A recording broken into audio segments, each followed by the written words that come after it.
Today, we are really digging into a pretty sharp critique that's been making the rounds and is taking aim at James Gunn's Superman and his whole vision for the DC Universe. We're going to unpack all the arguments, point by point, and see what this criticism is all about. Okay, let's just dive right in with the claim that really kicked this whole thing off. The critique starts with a bombshell, that Superman's time in theaters was cut short on purpose. They say it went to video on demand in just 25 days because, well, it just wasn't making enough money at the box office. And this is where the argument really gets interesting. The critics are saying, look, the early VOD release isn't the real problem. Think of it more like a symptom, a warning sign that points to much, much deeper creative issues they have with the movie and the director's whole approach. So, to get their point across, the critics actually came up with a name for what they think is happening. They're calling it the Guardianization of DC. And yeah, that's a direct shot at James Gunn's work over at Marvel. They lay out what they see as a very specific James Gunn formula.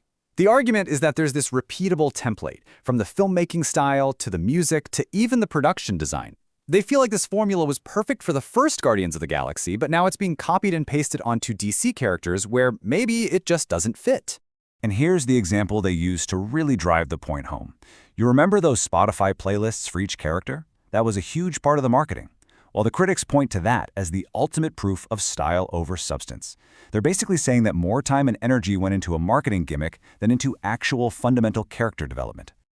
Okay, so this is where things get really personal. The critique pivots to this idea of hypocrisy, and to do that, they dig into James Gunn's own past when he was a very outspoken and often pretty harsh film critic himself.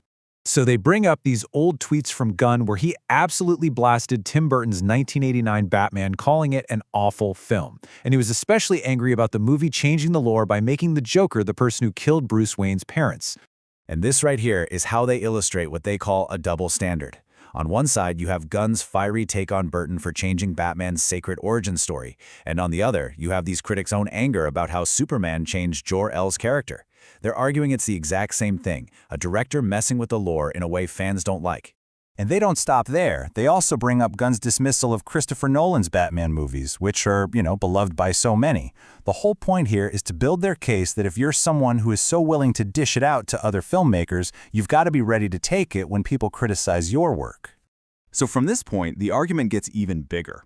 It stops being just about one director and one movie and starts to question the entire grand strategy that the studio has for its new DC universe. So, the bottom line here, according to the critique, is that the studio just got its priorities all wrong. They argue that they were so busy trying to copy Marvel and map out a whole universe that they forgot the most important thing. Just make one great Superman movie first. The film ended up feeling overstuffed, sacrificing its own story just to set up future movies. And then the critique offers one last, and maybe the most cynical theory about the real endgame. It speculates that maybe all of this, the big announcements, the universe building, maybe it's not really about the movies at all. Maybe it's about making Warner Brothers stock look really good for a potential corporate buyout from a giant like Netflix. Which leaves us with this huge question that's really at the heart of this whole debate.